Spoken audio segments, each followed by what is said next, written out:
Okay, man, I have not done one of these in a minute and a half. Alright. It's been bugging me over the last, honestly, off and on, for as long as I can remember. But especially over the last month or so, probably. In James, there's a verse in James, the end of chapter 4, 4:17, says, "For any man or anyone who knows good and doesn't do it, to him it is sin." And I've really been, I think because I've moved recently, and there's been a lot more homeless people around, sort of in the area we live in. So that's kind of the basic trigger, right? It is good to help a homeless person, isn't it? But so this is good that I know, but I'm just ignoring the problem, and I'm going on my way, so I'm sinning. Like, how does this blanket statement work?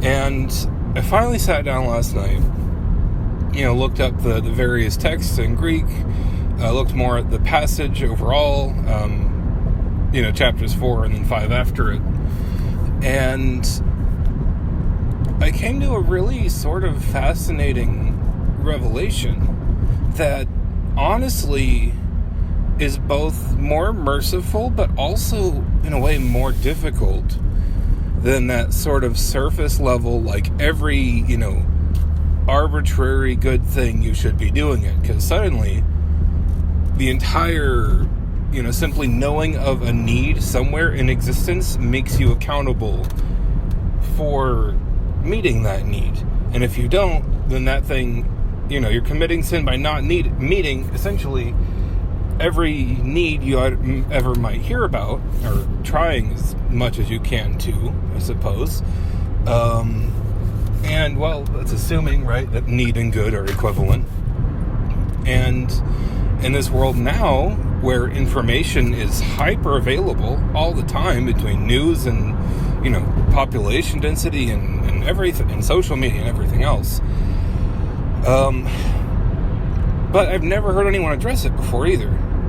Unless they're just kind of throwing it in as if there's something you think you should do it, and then you need to do it because it's sin if you don't. Okay, but it kind of seems like that's not really, it is the point, but it's in a weird roundabout way of how that sin comes up.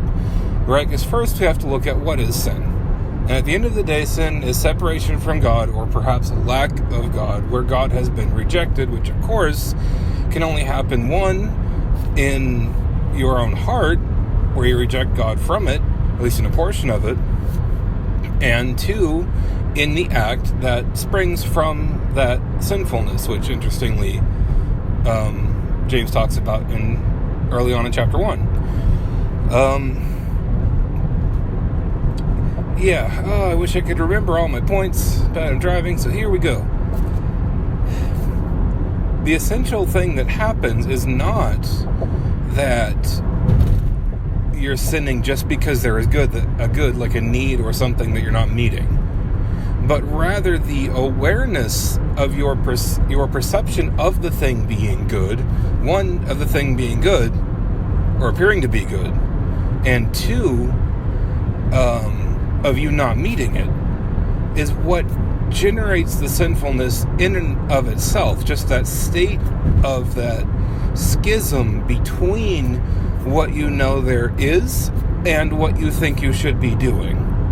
And that's the other key to it, is it's not just what there is and what needs to be done and what you know about that needs to be done, but rather what the difference is between what you know there needs to be done and what you know of, and then what you think you should be doing and what you don't do. Right? That's the key. Because in the sort of wake of that, suddenly you feel guilty. You feel ashamed. You harden your heart towards God, towards the people, towards the persons or parties, wherever the need may come from, and whoever may be driving you towards that need typically would be God himself, if you're a Christian, obviously, anyway. So it's not actually the existence of the good and you not doing it in and of itself, but rather your own awareness of how you are not doing that good that generates the sin within you. Now, how do we get to that conclusion? Right? Because that seems kind of wonky, maybe. That seems kind of iffy. And we'll go inward, outward. Right? We'll go in from the text, and then we'll break it down to how I looked at it, and how I sort of put all the pieces together. So one was in the text itself. I think the key words, those who do good. So it's the good itself, whatever that means, is key. And whoever knows it is key. And however, the sin also is a key. So I started with the sin, I worked backwards. Kind of the catch-all term for sin that's typically used in the New Testament. Non-specific to whether it's a transgression or the law or a sinful act or a sin, that you hold on to within yourself. Sin of the heart, I guess that could be the term. Okay, but it doesn't really change anything. It's not specific to one of those in and of itself. And then the question, what is... actually, I think I went to good next. Yeah, because who knows what is good? And I went backwards, so good was next. And this was where it was really interesting. Because it actually specifically refers to something that gives the appearance of being good, right? Something that is outwardly good, not even outwardly good in and of itself, but simply has it is something that is able to be or is actively being perceived as a good thing, regardless of any innate good it may or may not have. And that was what I kind of really struck me at first, because it was specifically contrasted with another term that's used throughout the New Testament that is specifically referring to things that are good in and of themselves, right? That are innate, inherent good, whether acts or persons, which of course is God alone. So first there's this perception of good. So then it's like, and then to know... there wasn't really much going on there too. There may be some more emphasis on your perception of the thing, or your knowledge of your perception of the thing, or whatever, but for the most part, so the good was really the thing that seemed like it was key. So suddenly it wasn't your knowledge of a good thing, or a good thing that you should do, or a good act that you should do, or whatever, but rather your knowledge of your own ability or act of perceiving the good thing. End of a night shift. Anyway, so then it sort of occurred to me, where have I kind of seen this parallel before? Right back in Matthew 5, I think is where it is. I didn't look it up. In the Sermon on the Mount, towards the first part of it, or the last part, whichever, chapter 5, 6, or 7, somewhere in there, where Jesus is saying that the eye is the lamp of the body, and when it beholds darkness, how great is that darkness? And suddenly, you have this whole context that's already there for this kind of weird sounding, well, it's not the good itself, it's the perception of the good. But that's basically, in a way, or at least a sort of category of what Jesus was already referring to. Because if you see a need, right, that's not inherently a bad thing. It's an indication of sin, perhaps a product of sin, but it simply is. But when you internalize that, and you hold that as your standard, and then realize or expect or assume that you're not meeting that thing, or not meeting it yourself, then suddenly you are beholding that darkness. And how great is that darkness? That is where the sin comes from. That's what it is. Because sin itself is itself darkness. Absence of light. Lack of the light of the world, who is Jesus.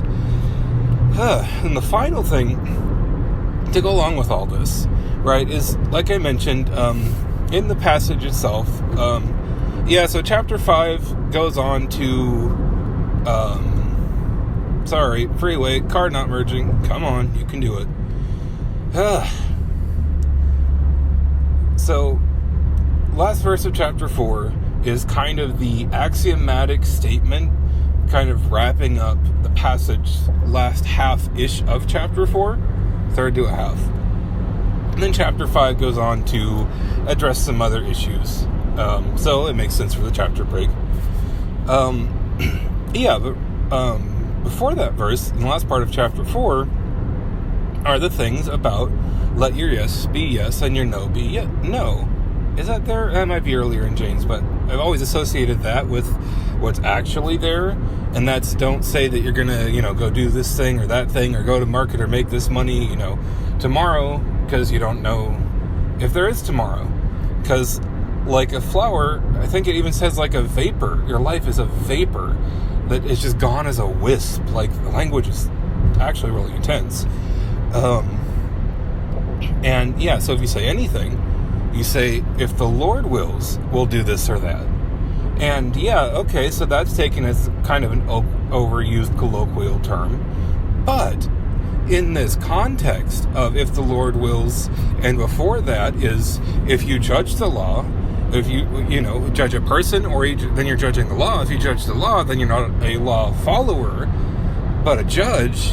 But there is only one lawgiver who's able to save and to destroy. Who are you to judge another? Because it's two aspects of that, judging someone else, but judging the law, because you have to understand and judge the law to know how it's applied, so you can judge other people by it. So, immediately then, he says, don't say you're going to do the thing, but as the Lord wills. So, if you're the one saying, I will do this under my own power and my own will, you are assuming that judgment seat that he was just talking about. The seat of that lawgiver that he was just saying. In the previous verse, same train of thought. So, and this is why the verses can be harmful, because people break them up like they're not all part of the same paragraph. Anyway. So, if you are saying you're going to do these things, not, the Lord wills, but you're essentially swearing these oaths that you're going to do the things under your own authority, your own will, your own power. You're the one being the judge. So, conversely, if you also see a good, well, I guess it could be the same good. It could be the good of going to market, and making money. That could be a good, depending, we have to go back and define good, but we really don't, right? Because we already did, because it's not inherently good. It's the appearance of good or something that you think is good. So to him who doesn't do what he thinks is good, to him it is sin. However, it is sin also if you determine to do it under your own power. But what's the happy converse with all of that is, not only is it sinful to determine that you do it, of your own authority, under your own power, of your own will, but also if there is something that you are, a need that you are not meeting, and also blaming it on yourself. A need that you are not meeting, a good that you are not reaching or pursuing, and you simply say, well, I should have done this, I should be doing this, I know that I should be doing this, I assume that this is a good, therefore I should be doing it. You're also taking that judgment and putting yourself in that seat. Even though you're levying it against yourself, you're nevertheless, one, judging the law, and two, rather than saying that you will do something as the Lord wills tomorrow, like, well, I am failing to do the thing that I said today. Or rather than saying that I'm going to do this thing under my will tomorrow, I'm failing to do it under my will today, rather not. So, as the Lord wills, we'll do this tomorrow. Or, as the Lord wills, I will do this right now. But the Lord only wills you to do this right now if you can, in fact, do it right now. Or some degree of following his will and that command to do the thing right now.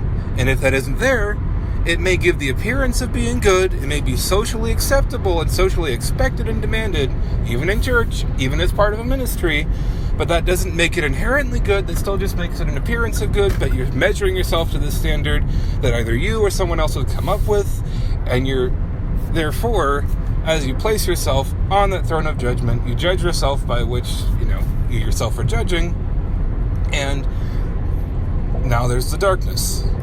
There is sin. Yeah, I hope you followed all of that. I think I did. See you later.